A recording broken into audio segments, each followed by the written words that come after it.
You guys with me? All right, this is Colt again. So, I was teaching you adjustments, starting in the middle, setting your anchors, knowing the front and the back, how to pull them up, you know, knowing your perimeters. You sewed this hide, as I like to call it, together.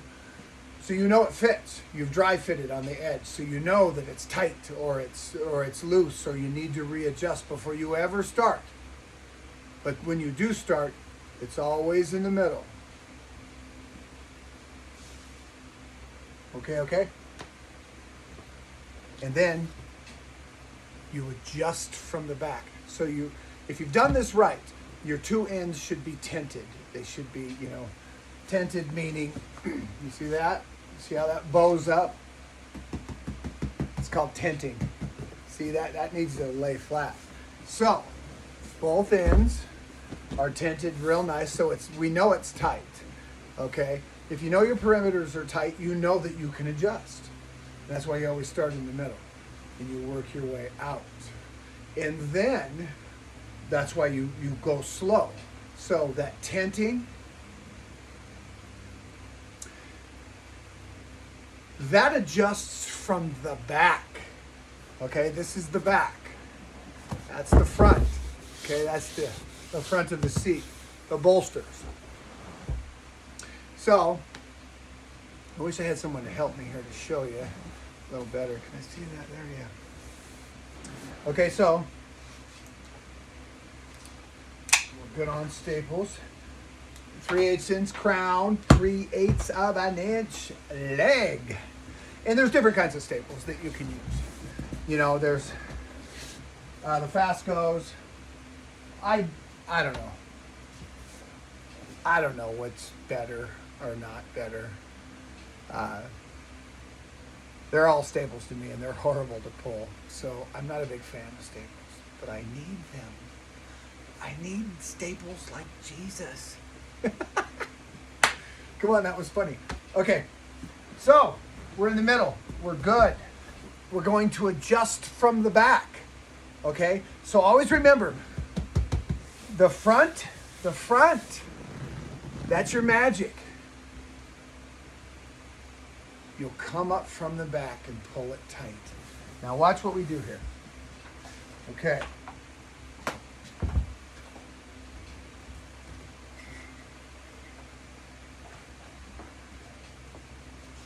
Okay. I needed more hose. Okay, so once again, make sure that you're not taxing your front. You don't want to pull too much. Okay? We've already went down the middle. So I'm happy with that. I'm going to come back and just give it a little tug. Keep your staples in a row. Always staple with regiment. Pop, pop, pop, pop, pop, pop. In a line, just like a lion walks. A puma in the forest. One foot in front of the other. Okay? Always remember that. Don't go one down low, one up high. You're going to just... Is that a thing? Yeah. Okay, so... Now, we're going to come...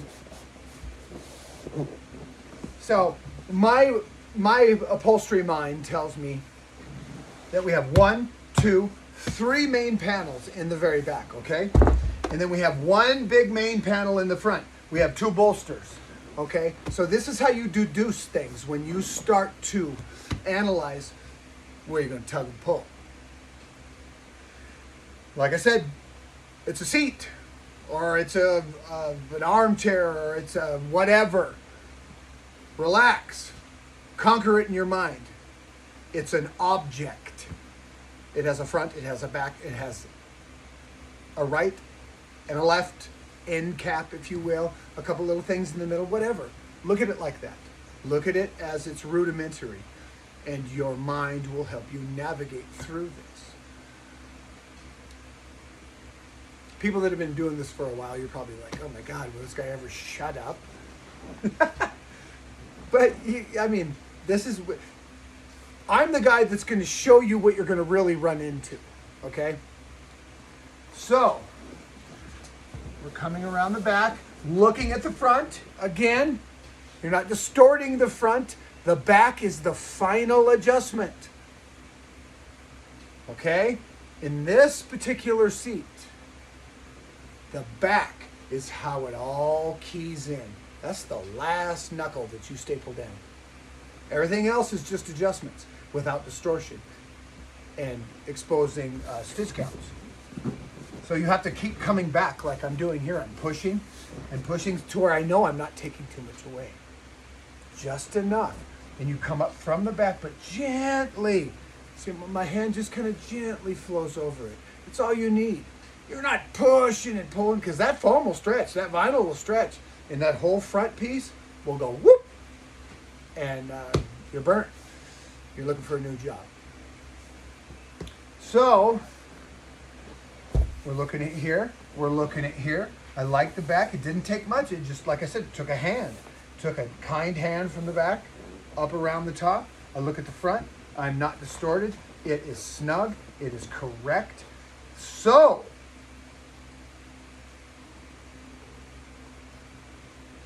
another little trick.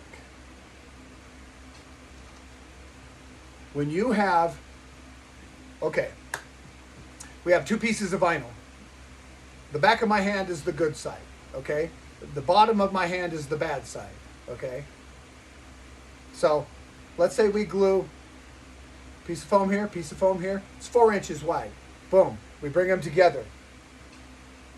We sew a 1/2 inch sew allowance. We fold them apart.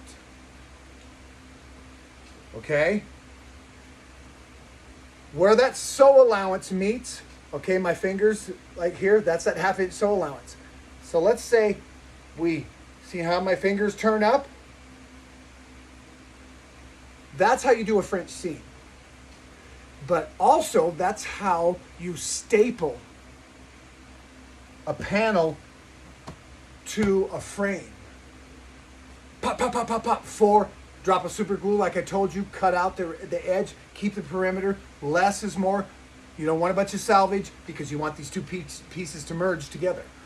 So, like I'm going to show you here.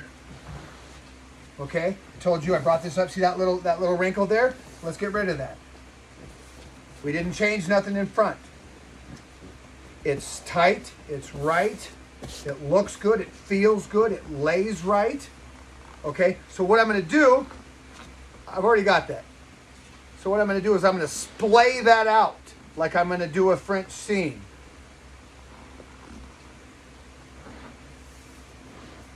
And then I'm going to find, it'll come down about 1 inch. And I'm come down about a 16th. I'm going to put 3 in it. Then I'm going to come up over here and pull out that one little wrinkle. You see that? You'll see these things. This is awesome stuff. You guys are going to dig it once you get into it. Okay? So we're good. So we splayed that 1/2 inch sew allowance out. But from the top, okay, from the top, bam, bam, one in the middle, one on top, one on the bottom. Why? Because you're going to try to prevent that from unraveling when you cut it. Because when you stop a stitch, what do? Forward, back tack. Forward, that's a lock stitch. Well, when you cut before that, what does that do? Those two pieces are compromised. They will unravel. So be mindful before you ever cut the end of a panel in a piece that you're making. Never cut them. Come up to them, like let's say there's a line right here in front of my face. Come up to them and then cut down and leave that little dangler, that tag where that lock stitch is, that back tack. Swear to God, don't cut it until you have to and you are happy with the perimeter. It is locked in. All this like locked in, meaning like, you know, this. This is all locked in. This is locked in, okay? I can cut that. I can cut that right now and feel fine with this because I like where it's laying. Never cut up to them and then down and around them and leave that little tag. Okay, see this?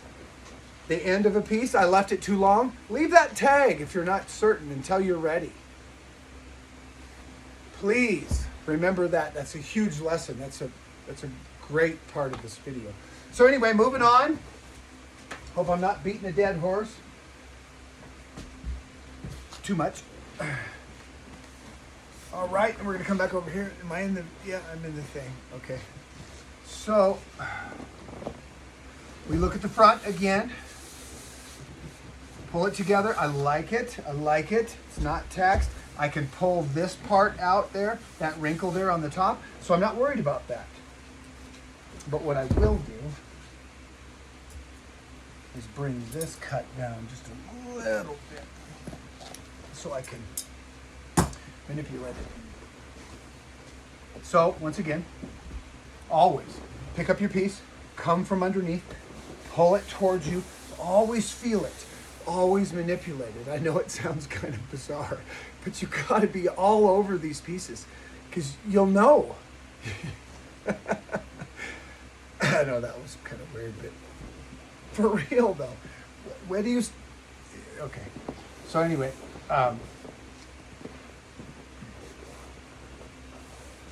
notice that the staple's in the front. This is our front. So never exceed, okay? When you're pulling this or pulling it up, never exceed what you've already done in the front. Your front is the margin. In the back is the closure. The back is the end. But the front has to be right. You get to tugging and pulling too much, or you leave it loose in the middle. That's why you pull it out to the edges. You already know it's tight on the end. Okay, they're tight. You're good. You're good. It's all about the middle. Working your way out slowly without distorting or waving. You'll see. I swear to you, as my king of the universe, as my savior, you will see. So, moving on, so I don't lose you guys. It's like, God, will this guy ever shut up? So, remember where I left off? I don't want to go past that. So I'm going to pull it up nice and not too, I don't want to distort it. And again, remember the wood? Okay? Use your fingers. You can see the margin. You'll see the line. 1.5 inches. Bring it flat. Make sure it's not distorted.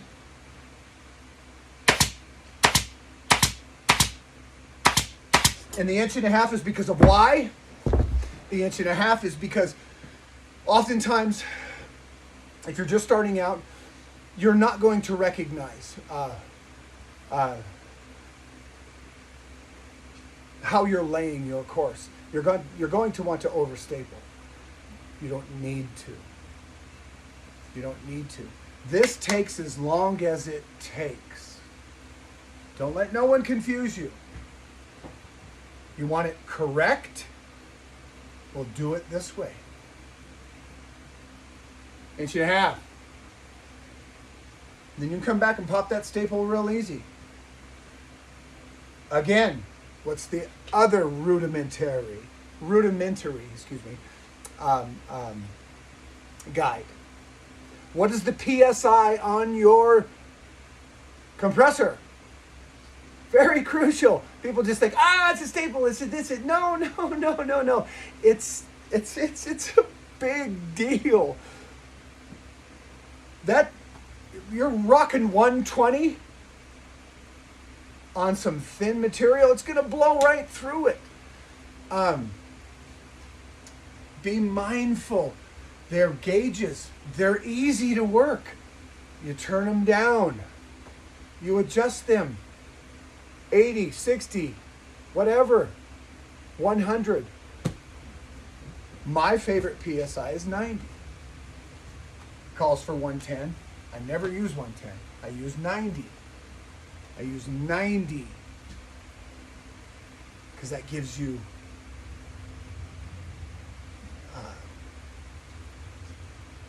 millimeters. You know, it doesn't hit the board. It's all symbiont. The pressure on these guns, like my company is called Spitting Tacks. Okay, Spitting Tacks. Spitting Tacks. Well, you could gauge that. You could pop that just in the mannerism of taking that hammer and that tack, spitting it on the end of that magnetic hammer, and driving that sucker home. You're not going for the big leagues. You know, you're not trying to blow through that fabric. The same principle applies. You have to make sure that your PSI is correct. If it is not, you will compromise your fabric and you will compromise your piece. Okay? So, let's move on to, okay, here we go again. This is that last panel. We had 1, 2, 3, 4 panels. Well, this panel here, I'm going to splay that out again like we do a French seam. And I'm going to pull it snug, but not to where it distorts. I'm going to pull,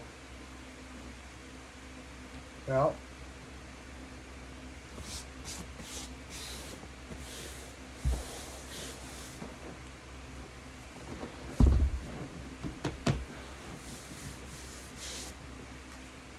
okay, again, remember how I told you. You're going to want to, if you start seeing things get grubby, you get that rubbing alcohol in your hands, and oftentimes it's just something that'll just, well, okay, that's a degreaser thing. So we're going to do just a hint, okay? You want that gone. You do not want that being nothing ingrained in your piece, okay? You see what I mean? It just takes a little bit, and don't lean into it. Just walk over it, but be on it. Be on it. When you're doing this, this is eggshell white. This is no quarter. No quarter. Okay? With an accent of a slate gray. So, you know, that's what this is. And that's how this looks. Okay? So that's what that is. You see the two-tone. Okay, so keep it clean. And keep your work area clean. I know I keep saying this, but you're going to see.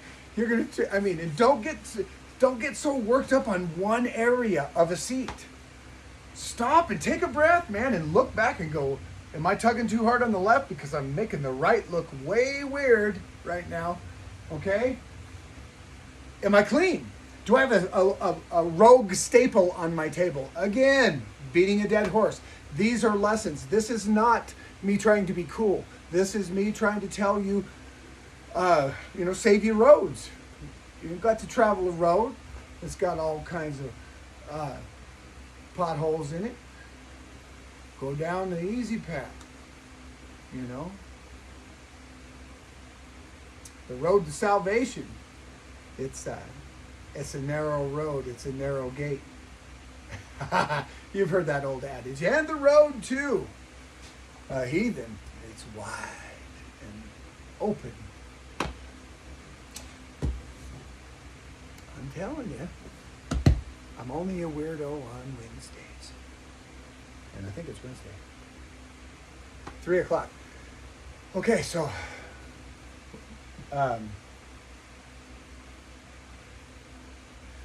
cool.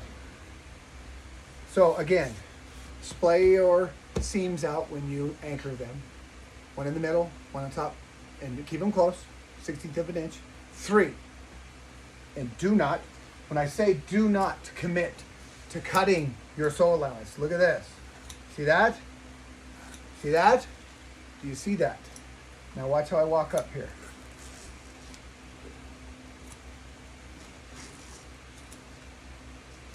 going to come down here. I'm going to do the same thing just to show you the principle.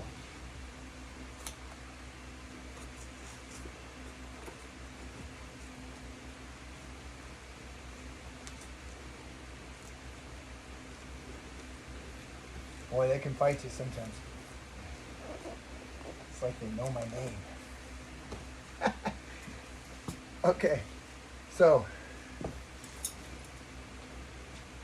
and if you're going to relief cut, only do it down to where you're working, and make sure you're happy, and you know where you know that you're good with what you just did. Okay. So what do we have? What's the lesson? You see those little dingleberries? See those little tags? What are those tags? See that tag? 1, 1, 1, 1. See those tags? Those are the ends of the panels. That is where a lock stitch occurs. That's where I locked it. I went forward, back tack, ran over it again, cut my string. It's locked in. That thread will not back out on me and compromise this piece. Be advised.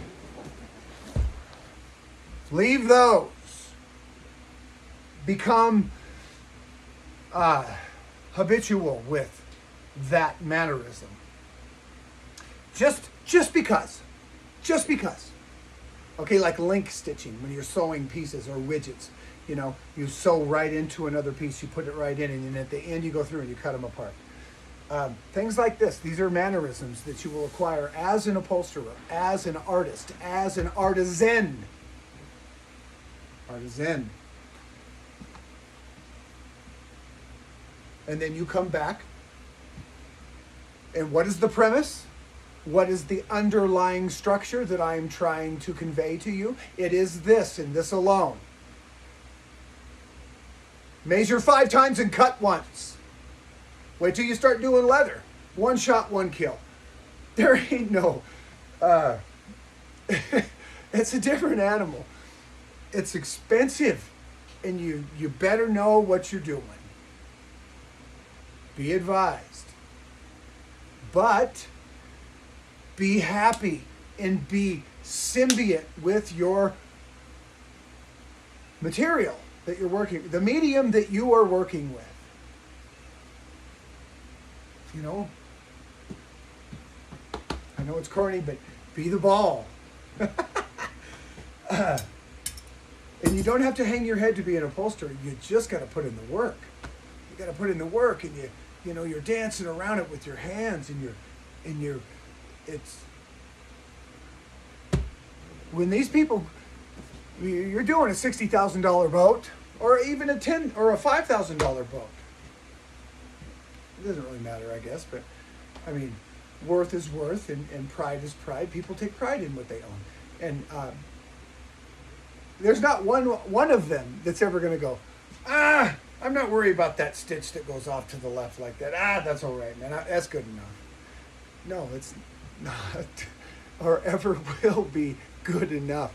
No quarter. It is right, or it's like, dude, what is this? Who are you again? So, I hope that wasn't weird. I meant well with that story. All right, so here we go going. We left our little tags. You see our little margin in the middle? I told you that we have that wood and we can feel it. And you want to staple down, okay?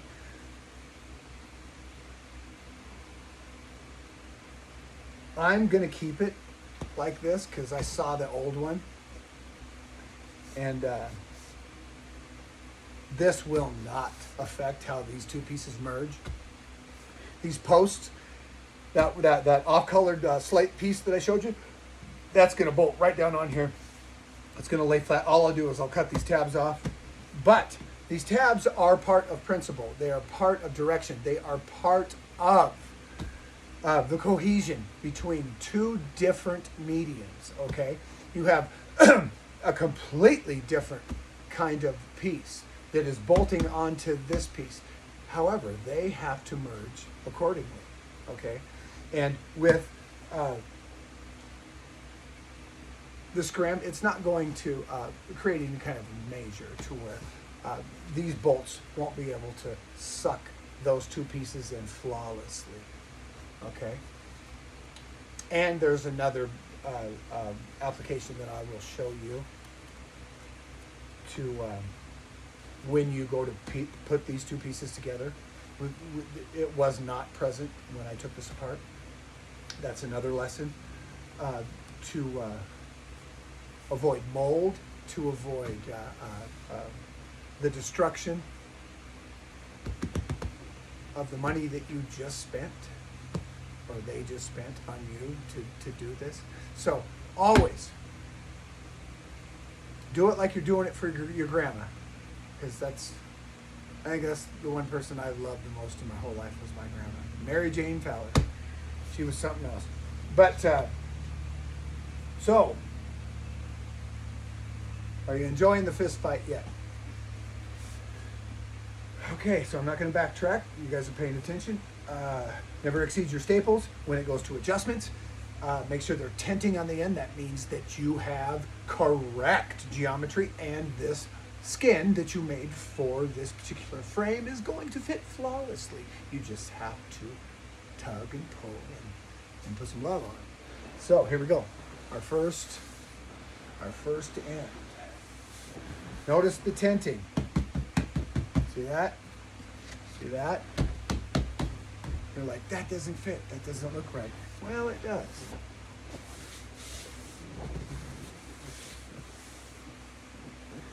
So, wherever there's a panel that meets, or a seam, or there is a horizontal plane.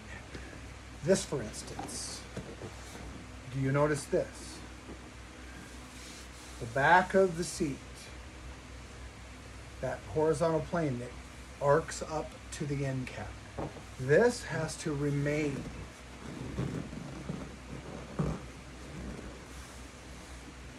true to its course, the pattern that you've chosen. So that's your divot when it comes up. That's your dead giveaway on these. I told you, these are common. These are common backrests, okay? Two-part backrests. Very spendy. But notice the dexterity. Notice the lines that you're following. This isn't just a flat line. No, you know what? You're at the end, okay? So before you start to attack this end, what do? Sew allowances. Remember? Okay? So we're going to push, and we're going to pull up. And we are going to remember our sew allowance and not expose our stitch count. Okay? So on the ends, you want to fold your sew allowance down. Okay? And do not compromise your plastic, because your plastic waterproofs the seat. So be mindful of that. Very important. Okay? And remember the back. Well, the back does what? The front is your adjustments. The back is academic. That pulls around and it gives just enough, and then you get it to lay flat, and you staple it around, and then the two pieces merge together. That is not the issue. The front, the aesthetic value, okay? That's the key to these, is the back pull. The back pull. It's just a big U. Picture a U. The front is all critical, providing that you're an upholsterer. Because if you can't sew, you're not an upholsterer. That's a whole different animal, which I'll get into, and I'll walk you through that too. But so you get your front and your end caps just right, and then the back is the adjustment, okay? And your anchors, of course, you know.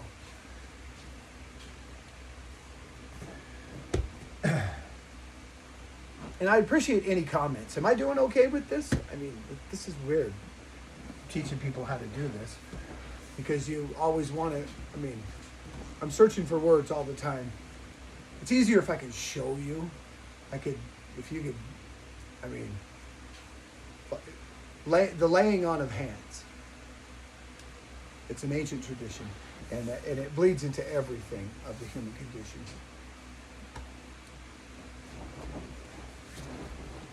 But once you get up to these ends, you'll see how they float.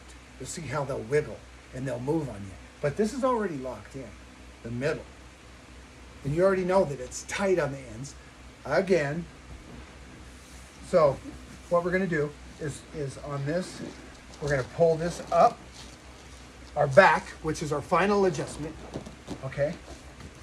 And then we're going to push to the outside, and we're going to see what we got, okay? We're going to see what we got. Oh, yeah. So on concave applications, you reach into the middle of the field, okay? Into the middle of the oculus, the dish. You pick the dish and you reach the middle. You push into the middle. Concentrate on the middle and you will not fail. Please pay attention. And again, what do we have? We have that board that comes across the middle. Doesn't matter that it went from 3 inches to 7, and then dishes down. Don't be fooled. We go to the middle of the dish, always knowing that, like, see that wrinkle? That's going to come out because it's going to come out from the back that I pull up without distorting the front. Or this true margin. I know it sounds like a lot, but it's just something that you have to always be mindful of. Where is my course? Does it waver? Does it S? Do I have these bolsters? Calm yourself. Steel yourself. These are just principles of the eye. And the eye doesn't lie. So, if anything, if that's all you had to resort to, you would do well, because your eye would not deceive you. You know what a crooked line looks like. And you know what a wrinkle looks like. However, fundamental approaches are key. So, therefore, this video is crucial. Let's move on before you click the channel. And if you do, I don't care. Because eventually, you'll be back. Just because this is honest. I know it's a long way around the barn a lot of the time. Ain't easy for me either. So again, middle of the dish. Pull the back. Now you can see those wrinkles. Those will come out because we're going to come forward just enough. You're going to split the difference on these ends. Again, don't rip your plastic out of the way because it annoys you. Okay, so we're going to pull forward, we're going to pull down, and where did we leave off? Right there. Yep. There we go. There we go. There we go. There we go. We'll pull our back up. All right. There we go. And then we'll push our middle down. Then we will come up over here. There we go. And again, make sure you don't distort. Now, this part here on the end, it's going to go left, right, left, right. It's going to wiggle on you. You're going to tend to want to push too much in the front. The back is the adjustment, okay? Don't forget. And then look at your ends. Don't let your ends distort. That'll tell you. That's a dead giveaway. So, okay.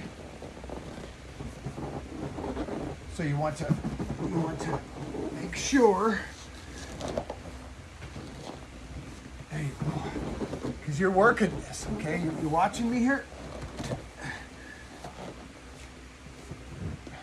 And then the top right is going to adjust this wrinkle in the back left. So what we do is while we have it where we want it, we bring this forward and we begin. This is where you will see where you have to come back and remove staples. These end caps and so many different applications when you're on a straight board, a flat board like this, the flat board on the top, two merging pieces. The manipulation is you'll have to adjust, but it adjusts out, so you didn't cut too much off on this margin. I know that was probably way too much, but so you got yourself a staple puller. This one kind of went over the top.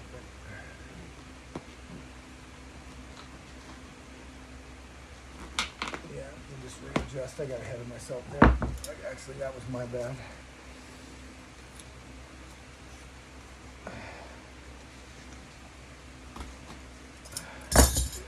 Okay, so if you have to pull a staple, you want to readjust. You always readjust to the end if you're in this particular instance.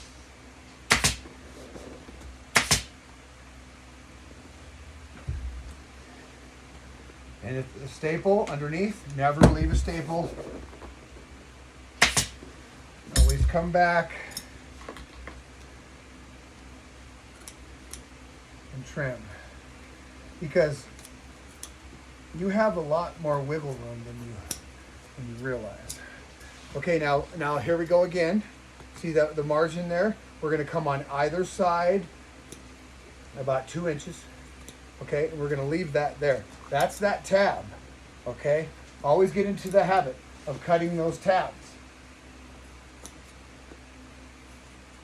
Okay, not cutting across and compromising the stitch, cutting alongside of them and leaving those little dog ears. Will save your bacon. There's no reason to ruin a whole piece. What happens if you staple this whole thing down? You already put the back on, like on the bottom of that one, and that thing unravels on you. There's no other avenue other than tearing the whole bottom off again. Your anchors, everything, just to get at that one place. Just don't do it. Hold on, I gotta clean my glasses. I'm sweating. There we go. Whew.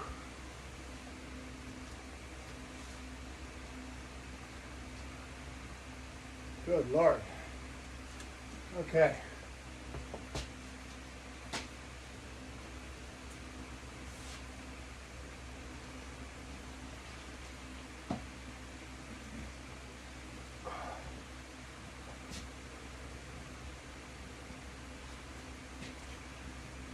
Thank you for bearing with me.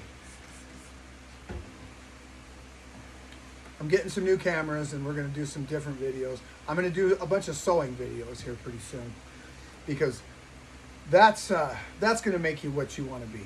If you want to do this, we'll talk about feet, we'll talk about allowances, we'll talk about threading, we'll talk about timing your machines, we'll talk about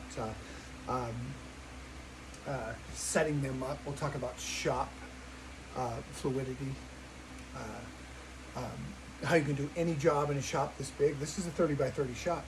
I can do anything in here because everything in here is fluid and I can move it to accommodate any project, whether it's a semi truck 40 feet out the front door with an assistant shaking my stuff.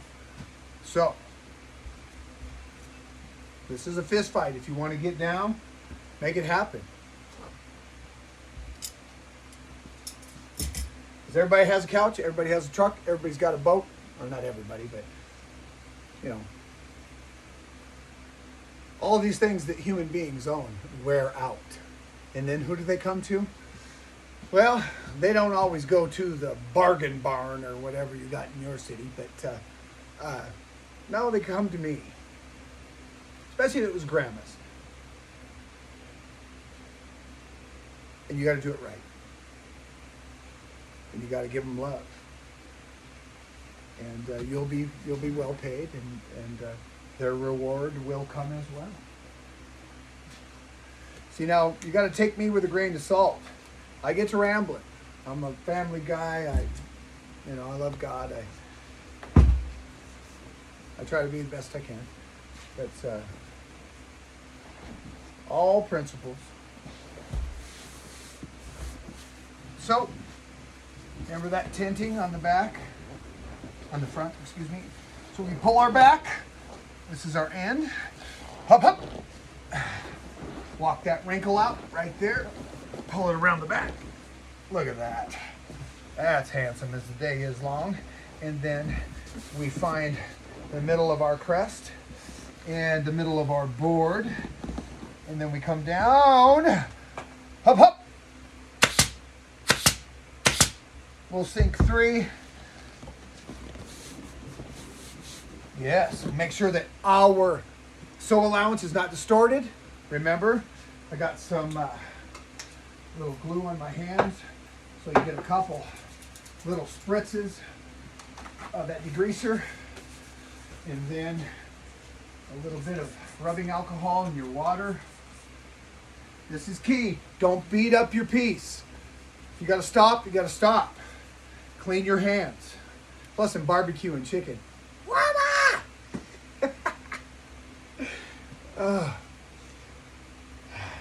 I should give a sponsor. I got the Green Mountain Grill. It is sexy. It has 2 fans. Sounds like a beast. Oh, oh, oh.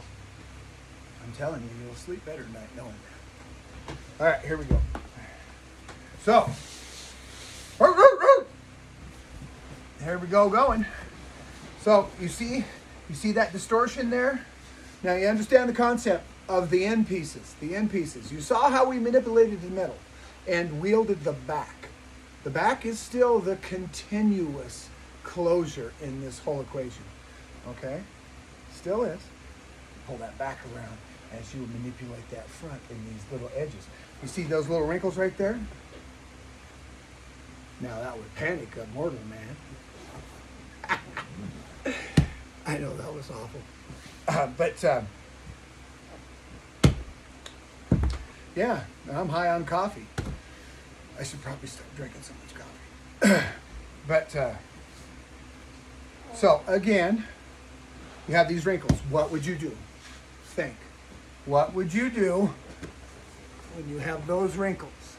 See those wrinkles on each end? Don't have an assistant, so I'm muscle freaking stuff. Again, the back is the final adjustment, okay, on these 2-piece horseshoes.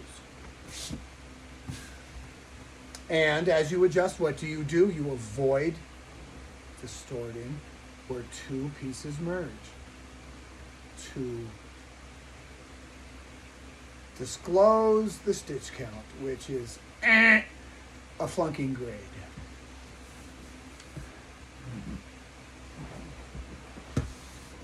Okay, that's the bottom, okay, which is the back. That's the top. Remember?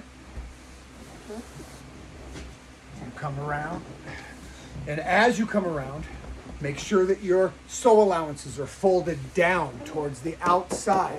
Okay, they fold down. 2 pieces of fabric, 1/2 of an inch. They fold out. They don't fold in to where they will be shown.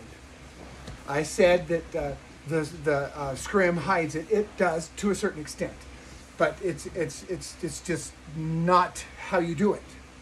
Always out and down. Okay, always, no corner, ever.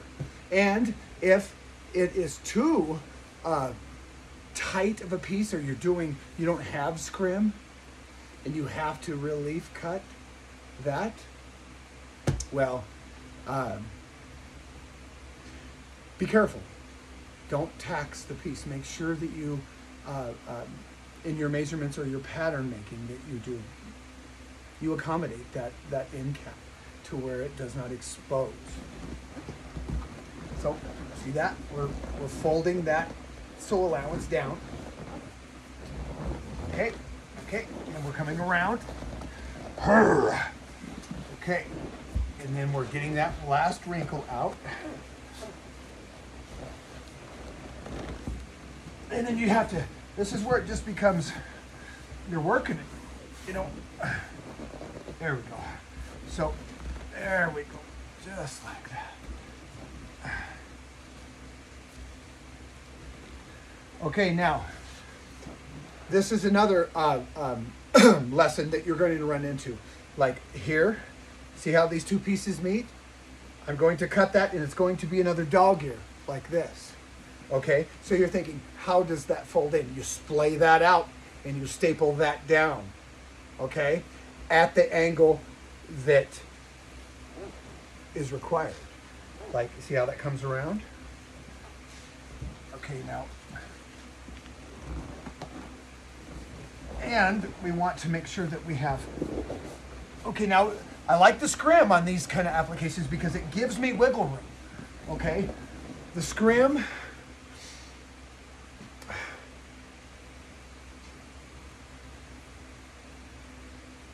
you think you have a 1/2 inch, you have 3/8 of an inch. Okay?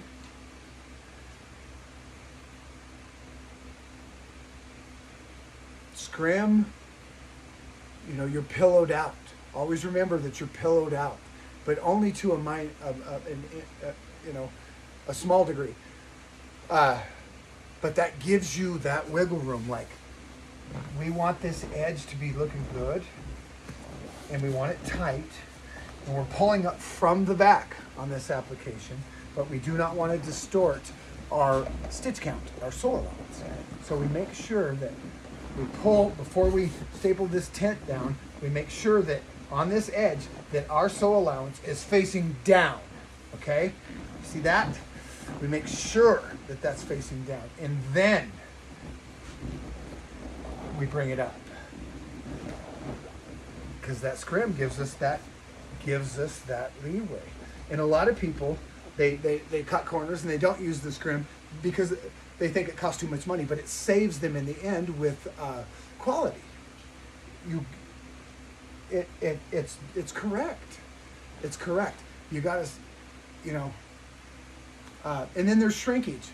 The sun is brutal. The sun it'll beat your boat up. Couple years in the sun, everything just kind of shrinks up. I don't care what it is. UV resistant, yeah. I mean, it lasts for a while, but not forever. The sun's gnarly. So I know I'm jumping around, but all these things are pertinent to the longevity of your seat, to how you apply it, to where it looks beautiful, and you can jump around on it in the have fun on your boat. Boats are to get, you gotta beat your boat up. People are jumping off and on it, unless you're just, someone not like me. Okay. I'm running out of Cheerios here. How much time do I got left? I might have to kill this video. Yeah, I got to talking too much. All right, I'm Colt from Spit and Tax Upholstery. Like and subscribe. I'll show you another video on this. As you can see, you get it. All right, I'm out.